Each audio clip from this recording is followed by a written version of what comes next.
Habíamos hablado de células blancas la anterior vez, ahora vamos a hablar de los eritrocitos y el día viernes vamos a hablar de lo que son ya las coagulaciones de las plaquetas, ¿está bien? De esto nada más recordarles que dentro de la formación de la eritropoiesis en relación a la hematopoiesis y a la eritropoiesis, recordarán ustedes que cuando uno está dentro en una etapa de formación, se formará este proceso de hematopoiesis en el saco vitelino, después en el hígado y en el vaso, y posteriormente cuando uno nace se va a ir reduciendo y focalizando hacia la médula ósea roja, de varios huesos. Sin embargo, a la edad de los 18 años a 21 años ya se va a focalizar solamente algunos huesos, como por ejemplo columna vertebral, esternón, costillas, huesos planos y largos, y después durará ese proceso durante toda la vida.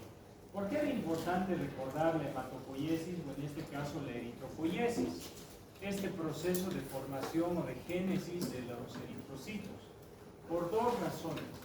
Nosotros deberíamos saber cómo se forma el eritrocito para saber dónde van a ocurrir las fallas, ¿sí o no? Entonces, en la génesis del eritrocito, que es la eritropoiesis, recordarán ustedes de que en la fábrica, que es la médula ósea, nosotros requeriremos ciertos elementos para formar un eritrocito maduro especializado para el transporte de oxígeno. Una de las preguntas que yo les había hecho en la parte de la clase al inicio, les había dicho dónde, por ejemplo, o en qué etapa se forma la hemoglobina, esta proteína que tiene la función específica de transportar oxígeno para el metabolismo celular. ¿Recuerdan eso? ¿No? ¿En qué etapa? En realidad, ya desde el eritroblasto basófilo va a empezar a establecer en el citoplasma las condiciones para que se incorpore la hemoglobina. Sin embargo, en el eritrocito policromatófilo, ¿sí?, es donde se consolida la incorporación, y ahora vamos a ver en qué consiste esta hemoglobina.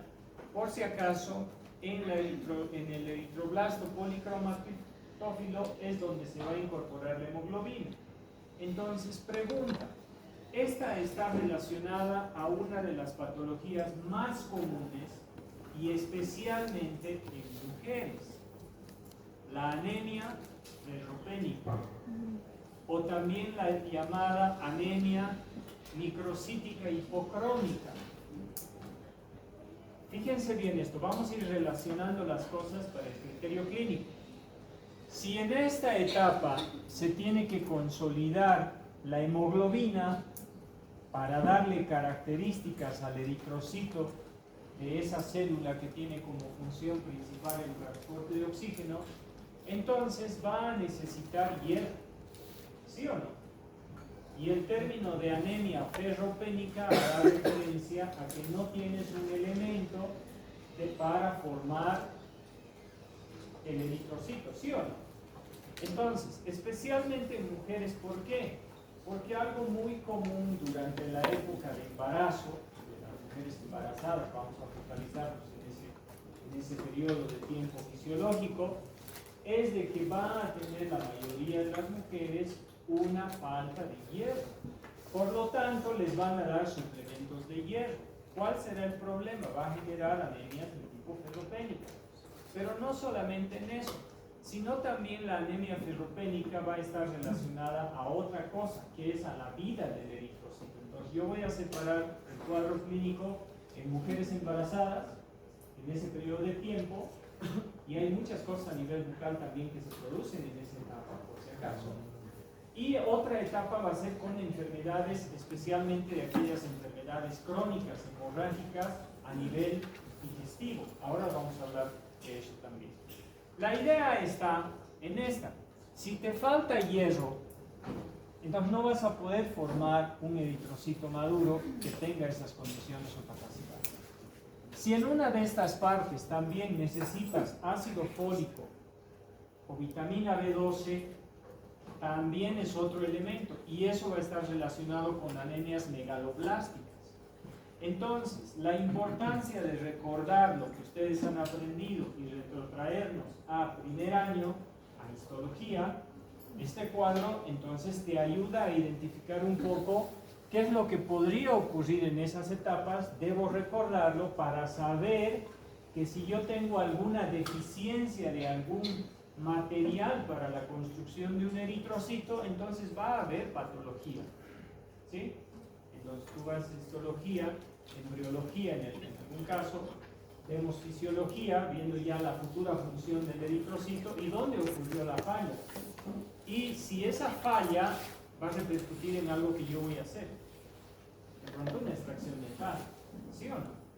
Bien, entonces recordarán, tiene este proceso del proeritroblasto, de una célula madre, tendrá el eritroblasto basófilo por ciertas características, el policromatófilo, el ortocromático y luego el reticulocito.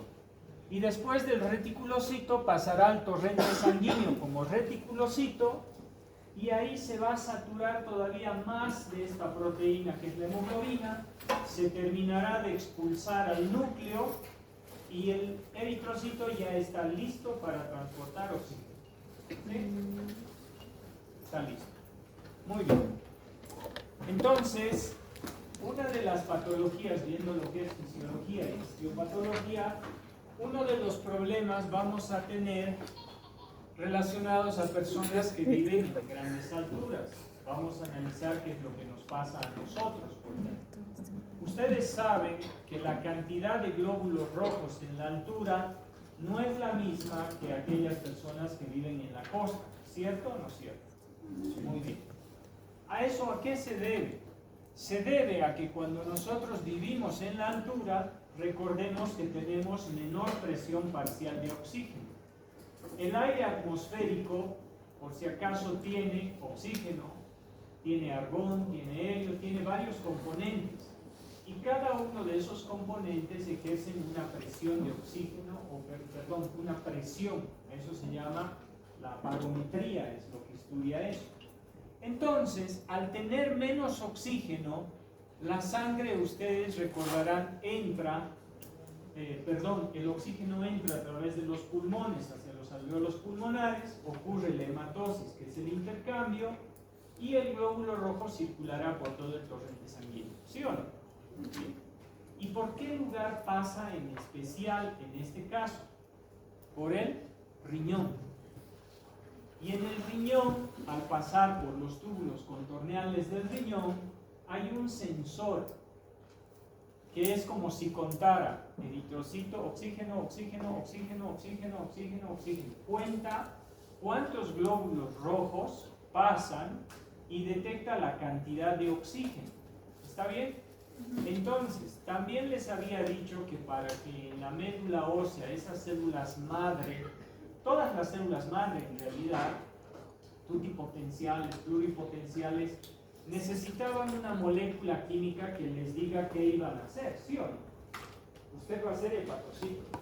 Pues, ¿qué va a hacer? Tiene que estar en el hígado haciendo las funciones del hígado. Usted va a ser, no sé, ¿qué célula quiere? Una célula cardíaca, tiene que estar en el corazón, ¿sí o no? Entonces, en cada segmento del organismo hay. Esa molécula química para formar glóbulos rojos, pregunta de examen. ¿Cómo se llama el inductor químico que promueve la formación de la eritropoiesis, por ejemplo? Pregunta. ¿Cómo se llama? Eritropoietina. ¿Está bien? Eritropoietina. Entonces voy a recordar lo que he mencionado. La sangre pasa por el riñón. En los túbulos contorneales hay un sensor, y este sensor es específicamente el que dice cuánta eritropoyetina, ¿sí? Cuánta eritropoyetina, o también la EPO le llaman, ¿sí? Como un resumen, la EPO. Entonces, ¿cuánta eritropoyetina se va a formar? ¿Qué es lo que pasa en las alturas? Pues detecta que hay menos oxígeno. Entonces, ese sensor en los riñones libera mayor cantidad de eritropoyetina, solo por decirlo así. Las personas que viven a nivel del mar detectan que hay una cantidad, digamos, mayor de oxígeno. Por lo tanto, digamos, de 10 eritropoyetinas, esto como ejemplo nada más, no es así, como ejemplo. De 10 eritropoyetinas, dice, bueno, que se formen solo 6.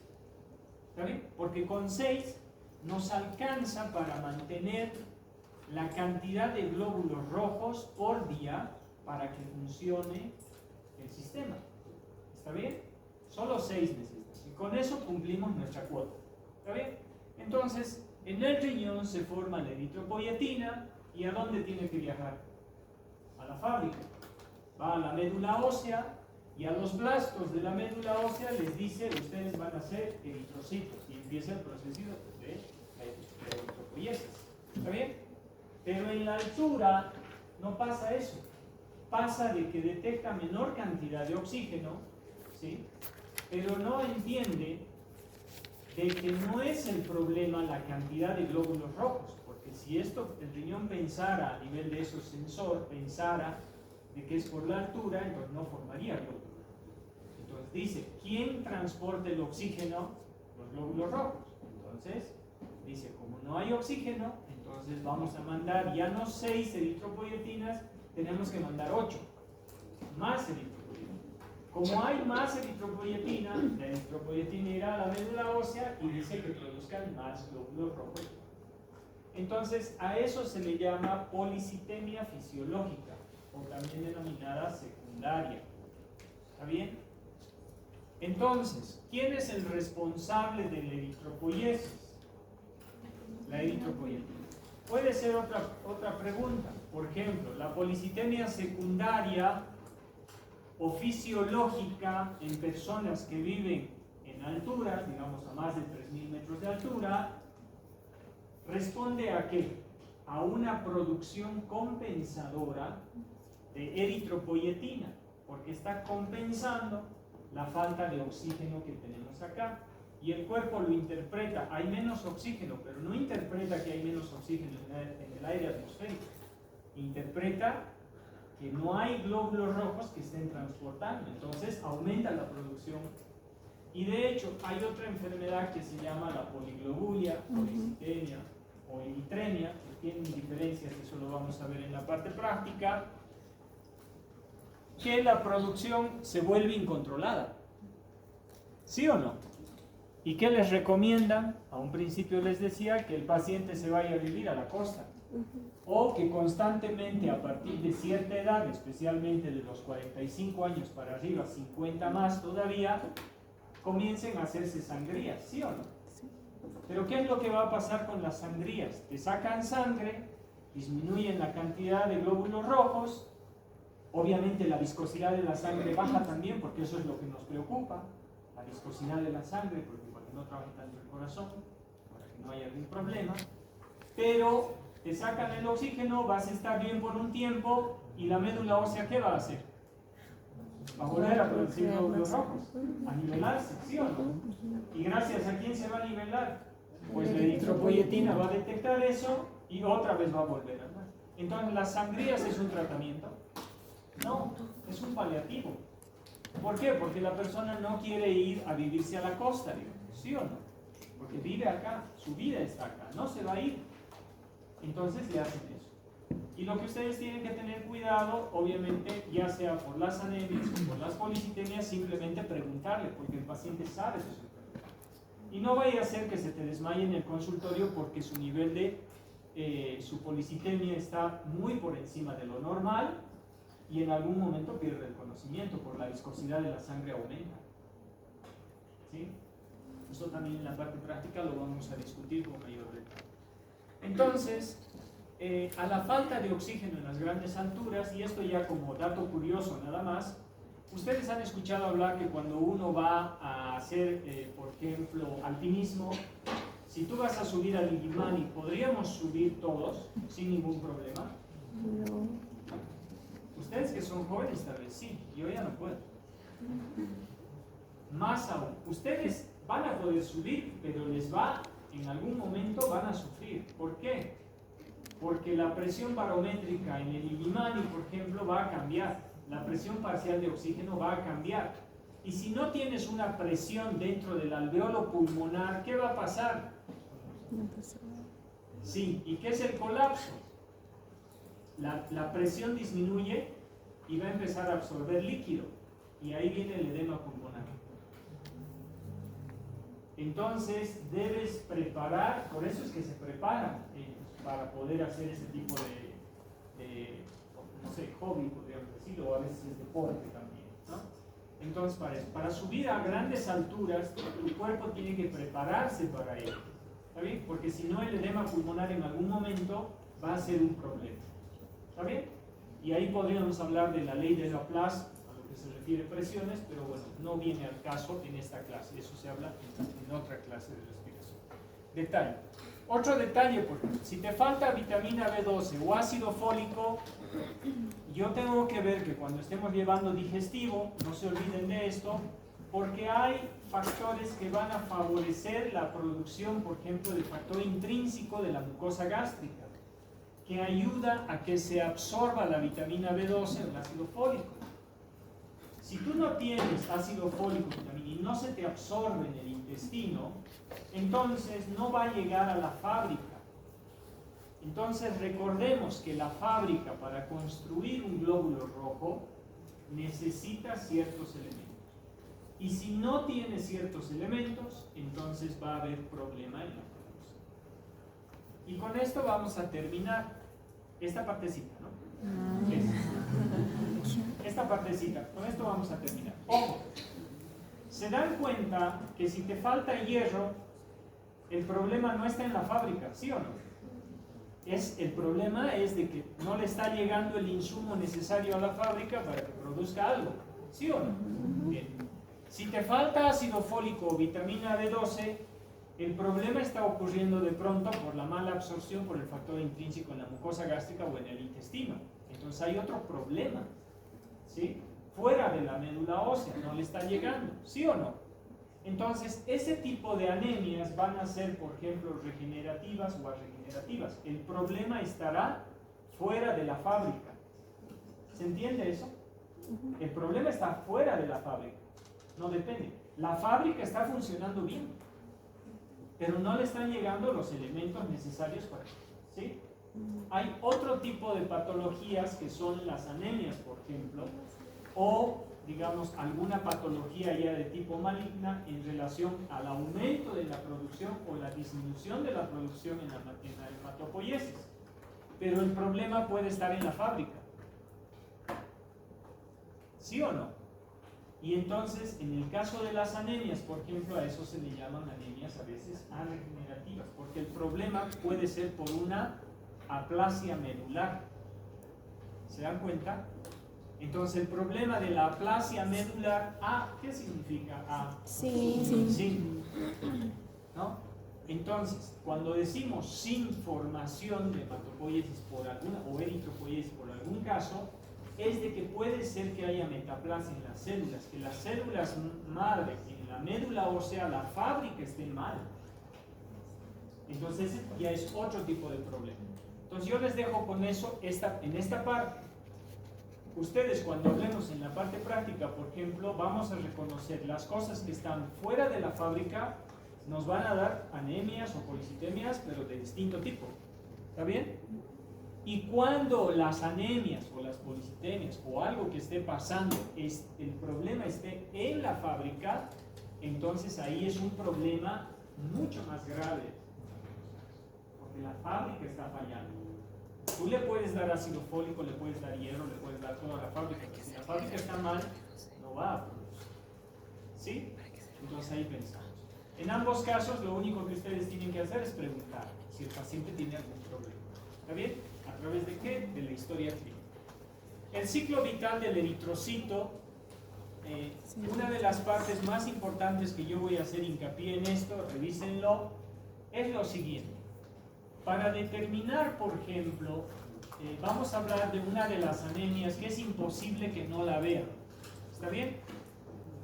Todos ustedes, cuando ya estén atendiendo pacientes en sus consultorios, ya sean profesionales, odontólogos, generales de momento, ahí siempre les va a llevar un hipertenso, un diabético, alguien que tiene anemia, son las más comunes.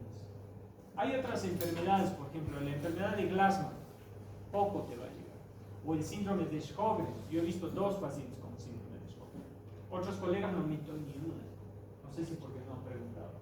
Entonces, ¿por qué voy a hacer referencia a una enfermedad que digamos en especial? Es porque la van a ver. Sí o sí, es imposible que no, en algún momento no les llegue ese paciente. Entonces, yo quiero hacer hincapié en esto. El eritrocito tiene un tiempo de vida, ¿sí o no?, de 120 días. ¿Sí? ¿Verdad? Eso sí vive una vida feliz. Porque puede morir en cualquier momento. En eso también estamos de acuerdo. ¿Está bien? Pregunta, ¿dónde muere? En el vaso. En el vaso, muy bien, en el vaso. ¿Quién lo destruye cuando muere? Un macrófago, muy bien. ¿Qué pasa con los componentes del eritrocito? Ojo con esto. Específicamente usted, ¿cuántos eritrocitos tenemos? Un número al azar, no específico. ¿Cuántos tenemos? 4. Ya, 4.500.000 en el caso de las damas. De los varones, 5 millones, 6 millones. Ubicamos millones, ¿no? Ya. Ahora piensen en esto. Solamente vive 120 días. Si es que termina su ciclo vital. Bien. ¿Sí o no? Eso te quiere decir que cada 120 días, por ejemplo, o cada día, en realidad, tiene que mantener tu médula ósea roja 5 millones de eritrocitos. ¿Sí o no? Sí. Entonces, mi pregunta va a ser la siguiente. ¿Tú consumes hierro para mantener la producción de eritropoiesis, mantener los 5 millones? ¿Consume hierro? ¿La cantidad necesaria? Nadie consume eso, ¿sí o no? Y el cuerpo lo sabe. ¿Verdad? El cuerpo dice, ¿qué vas a comer? ¿Qué es lo que les encanta? A mí también, seamos honestos. ¿Qué te encanta? La papa frita. Papi con pasta. ¿Cuánto hierro tiene la papa frita? ¿Cuánto hierro tiene el pollo Copacabana o la... Solo es proteína y carbohidratos, te mata gordo. Y eso nos encanta. Entonces, mi pregunta es la siguiente. Si tú necesitas una cantidad de hierro para formar un eritrocito y formar la hemoglobina en ese periodo de tiempo y mantener 5 millones de glóbulos rojos, ¿de dónde sale todo eso? Cuando muere el eritrocito, entonces, ¿qué pasa con el hierro? Hay 2 proteínas que se encargan y están pendientes que en la sangre, son proteínas de la sangre, que cada vez que muere un eritrocito están esperando ahí al hierro. ¿Cuáles son esas 2 proteínas? La transferrina y la ferritina. ¿Qué función tiene la transferrina y la ferritina? Una de esas proteínas se acopla al hierro y la va a llevar donde la necesitas. A la fábrica, a la médula ósea roja. Y la otra la va a llevar a un lugar de almacenaje, porque sabe que no consumes la cantidad de hierro necesaria. ¿Sí o no? ¿Verdad? Entonces, fíjense que ahí ya estamos detectando otro problema. ¿Qué pasa si no tienes ferritina y transferrina? ¿Quién va a agarrar el hierro para llevarlo a formar? ¿Sí o no? Entonces ahí tienes que intuir, por eso digamos deberíamos conocer estos procesos, porque tú dices, oye, esta es una anemia ferropénica, pero ahora, ¿dónde está el problema de la anemia ferropénica? ¿Sí? No hay hierro. El problema estará, haces el hemograma o haces un estudio y dices cantidades de ferritina y transferrina, normal. Entonces ese no es el problema. ¿Sí o no? Puede haber otro problema. ¿Qué pasa si una persona tiene una úlcera gástrica? ¿Qué pasa si tiene una hemorragia digestiva pero es muy leve por una úlcera gástrica? Todos tenemos la micción y las deposiciones. En el tracto gastrointestinal va a haber glóbulos rojos que se van a ir viendo en las deposiciones del paciente. Y eso se llama melenas. Por eso yo me saco el sombrero por las enfermeras, porque cuando están hospitalizados los pacientes a veces tienen que hacer ese tipo de cosas. Tienen que observar las deposiciones para ver si hay melenas. Quiere decir, esas pequeñas líneas rojizas que está haciendo de que exista una pérdida de sangre de forma crónica. ¿Sí? Entonces nos vamos al otro lado. ¿Qué pasa cuando no hay hierro? Va a haber una anemia ferropénica, el paciente se siente, esto es especialmente en pacientes adultos, donde el paciente se va a sentir cansado, fatigado y de pronto asténico, adinámico, ¿no? Entonces el paciente se siente así, débil, y dice, no entiendo por qué, porque él no se da cuenta que en las deposiciones los glóbulos rojos se están yendo enteros. Entonces el hierro no se está recaptando, porque no están muriendo donde deberían morir y no le están dando la oportunidad a la ferritina y transferina de captar ese hierro. Entonces esa causa puede deberse a hemorragias crónicas, ¿sí? De larga data, puede ser por hemorroides, puede ser por una enfermedad gástrica, algo en el tracto intestinal, donde el glóbulo rojo se está yendo enterito en las deposiciones, por lo tanto no hay. Entonces lo que tienes que detectar es que algo está fallando. Todo eso está fuera de la fábrica, ¿sí o no? ¿Está bien? Y el paciente se siente debilitado. Muy bien. Entonces, conocer igual el ciclo vital del eritrocito y saber qué es lo que pasa también importa. Después, por ejemplo, ahí tenemos el hierro. ¿Qué pasa, por ejemplo, cuando un eritrocito muere? También tenemos dos subproductos que van a ir al hígado, que se llama la bilirrubina y la biliverdina. Ustedes estoy seguro que han escuchado hablar de aquellos pacientes que se sienten, que dentro de un signo se puede ver que son amarillentos. ¿Cómo se llama ese color amarillento que tiene un paciente? Ictericia. Ictericia. ¿Saben por qué se produce la ictericia? Por fallo del hígado. ¿Perdón? Por fallo del hígado o por hígado graso. Por hígado graso, ¿ya? ¿Está bien? ¿Por qué más? No. En realidad, sí, el metabolismo que debe ocurrir con la bilirrubina y biliverdina, que debería ser eliminada a través de la vesícula biliar, no está cumpliéndose. Se está acumulando y eso se llama la ictericia, la acumulación de bilirrubina y biliverdina. ¿Y de dónde sale la bilirrubina y biliverdina? De la muerte del eritrocito. ¿Y cada cuánto hay eso? Cada 120 días mueren eritrocitos. Todos los días están muriendo. ¿Sí o no? Entonces eso tiene que estar funcionando bien, el hígado tiene que estar funcionando bien, ¿verdad? Ahora la pregunta del razonamiento, en ese caso, porque ya nada que ver con este otro. Si está fallando el hígado, pues tengo que cuidarlo y no darle paracetamol, que es hepatotóxico, ¿no? Viene el paciente ictérico, medio amarillento, y tú le recetas paracetamol. Lo vas a fulminar, ¿verdad? Entonces por eso se relaciona también con farmacología. Bueno, nos salimos. Entonces deberíamos detectar ciertos detalles para poder reconocer dónde están ocurriendo las fallas. ¿Está bien? Muy bien. Entonces todos tenemos el conocimiento de que el eritrocito transporta el oxígeno. Y ahora vamos a ir a hablar un poco de eso. Cada vez que nosotros inspiramos y expiramos, introducimos aproximadamente 500 ml de aire atmosférico. De los 500 ml, solo 350 ocurre la hematosis. ¿Está bien? y eso va a ser transportado por el torrente sanguíneo. Para que ocurra eso, ¿sí?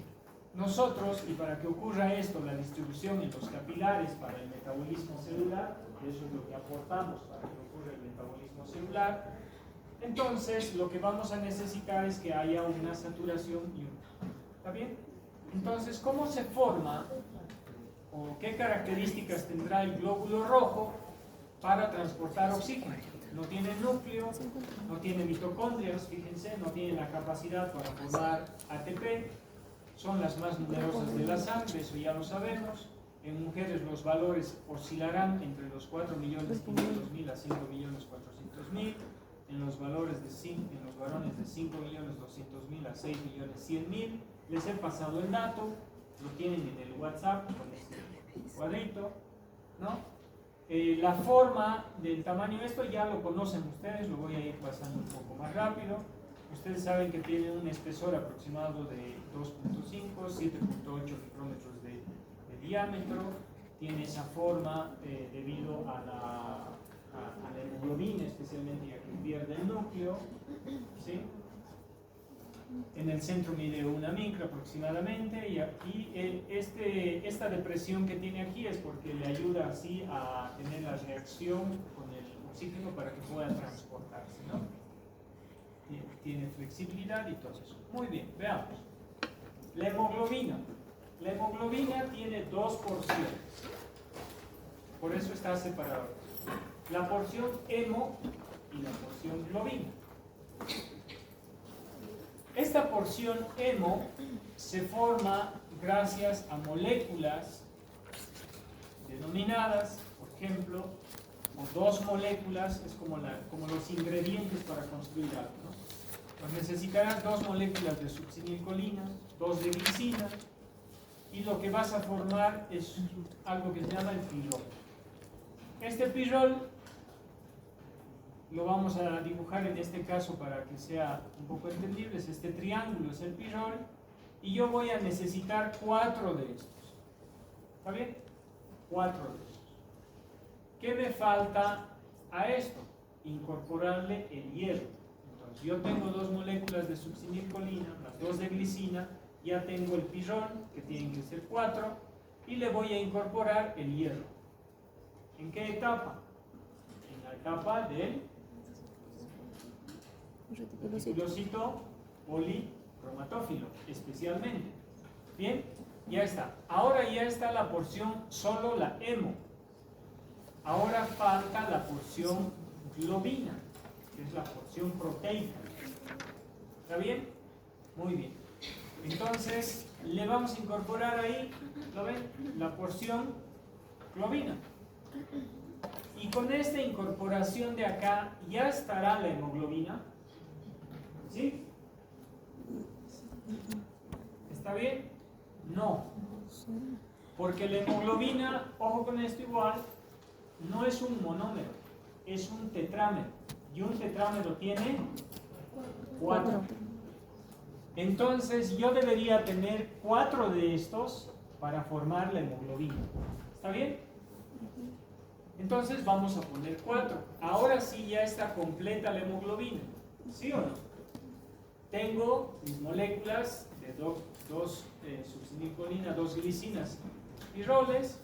Ya tengo el hierro incorporado y tengo la porción globina, que es la porción proteica. 4 de estos entonces hacen a la hemoglobina. Pero acá también viene una pequeña diferencia que a nosotros tanto en odontología no nos va a interesar. Esto es solo de conocimiento.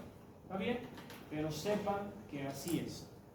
Esta porción proteica tiene que ser de estas 4 combinaciones posibles. Quiere decir que una porción, o mejor dicho, la hemoglobina, que es un tetrámero porque tiene 4 de estos, ¿sí? Y la porción proteica siempre va a haber 2 alfas. En todas las hemoglobinas siempre va a haber 2 alfas. Entonces le vamos a poner acá. ¿Está bien? Perdón. Alfa, beta, gamma y delta, antes de que se olvide. ¿Está bien? Ya. Entonces, nosotros tenemos la hemoglobina del adulto, la hemoglobina A2, que también es un tipo especial de hemoglobina, y tenemos la hemoglobina fetal. ¿Por qué hay la diferencia en estas hemoglobinas? Es porque la porción proteica, les decía, cambia.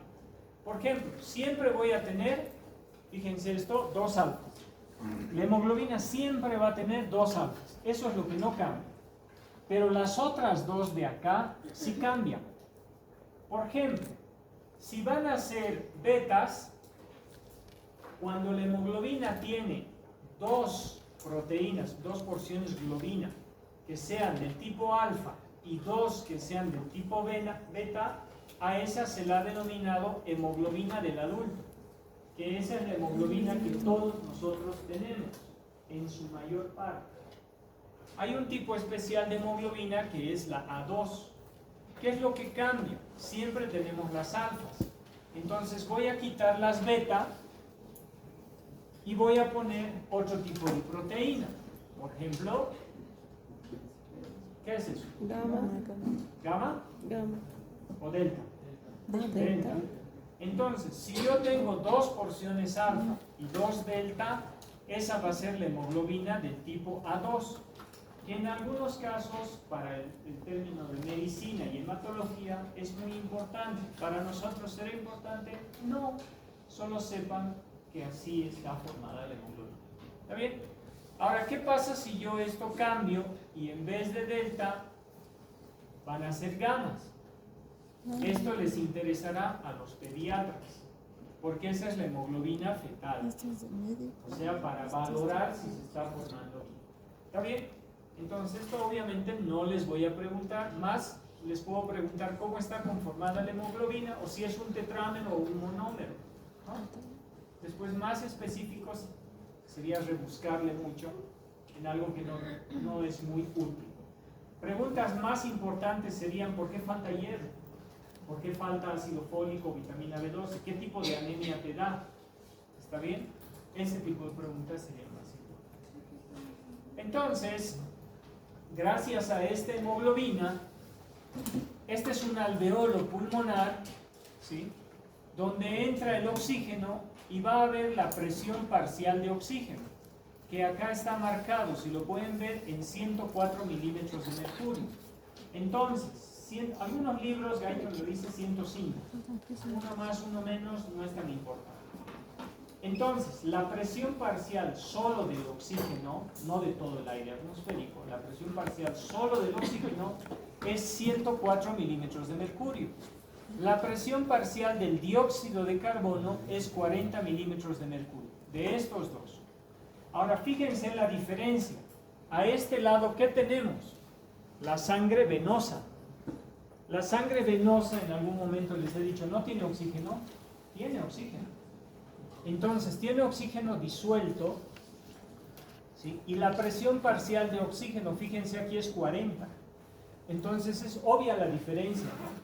En el alveolo pulmonar hay mucha presión de oxígeno, porque tú estás inspirando, ¿sí?, y lo que viene en el torrente sanguíneo es muy poca la cantidad de presión de oxígeno, 40 milímetros de mercurio. Fíjense acá, la presión del dióxido de carbono es 40 milímetros de mercurio. Y la que viene en el torrente sanguíneo a través de los vasos, ¿no?, va a ser aproximadamente 45. Entonces, gracias a esa diferencia, es una de las razones que a este nivel ocurre el intercambio gaseoso por difusión. Ustedes saben que el oxígeno y el dióxido de carbono pasan por difusión simple, porque si no sería muy complicado pasar por ahí, no podríamos aguantar, el organismo no podría aguantar. Entonces la pregunta es, ¿qué pasa con el oxígeno que luego llega a este nivel? Fíjense, acá ya vamos a tener 104 milímetros de mercurio y 40 milímetros de dióxido de carbono. Entonces hay pequeñas diferencias porque ocurre ese intercambio a nivel del alveolo. Entonces, ¿quién es el encargado de transportar el oxígeno? Con esto terminamos, porque ya estamos un poco en tiempo. Fíjense lo siguiente.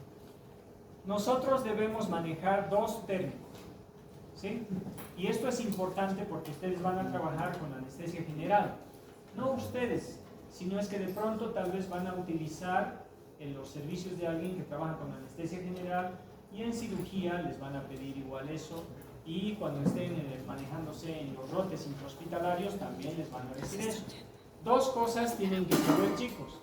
Nosotros tenemos el oxígeno que entra acá, fíjense, cambió de 40 a 104 milímetros de mercurio. La pregunta es, esta es la presión parcial, pero es del oxígeno disuelto. Quiere decir, el oxígeno está libre en el torrente sanguíneo. No está fijado a la hemoglobina. ¿Está bien? Todavía. Por las reacciones químicas que van a haber, se va a fijar. Pero fíjense, el glóbulo rojo no llega sin oxígeno al pulmón. Llega con oxígeno. Pero no llega totalmente saturado. Entonces, aquí hay dos términos. Presión parcial de oxígeno es una cosa y se debe al oxígeno disuelto. Quiere decir al oxígeno libre que está en la sangre. Y cuando hablen de saturación de oxígeno, les hice esa pregunta hace tiempo. ¿Recuerdan del COVID que te ponían el aparatito para medirte la saturación de oxígeno? Pues cuando trabajen con un anestesiólogo también va a medir la saturación de oxígeno, porque así lo controlas al paciente mientras tú estás haciendo tu trabajo. Entonces, la saturación de oxígeno, ojo con esto. La saturación de oxígeno tiene la relación directa con la cantidad de oxígeno que está fijada a la hemoglobina. Por ejemplo, acá yo tengo 4 cuadrados, ¿sí o no? ¿Está bien? Si los 4 cuadraditos estuvieran llenos de oxígeno, representarían el 100%. ¿Sí o no? En este momento, este eritrocito, ¿con cuánto por ciento está formado? Sí. Fácil, ¿no? 75%.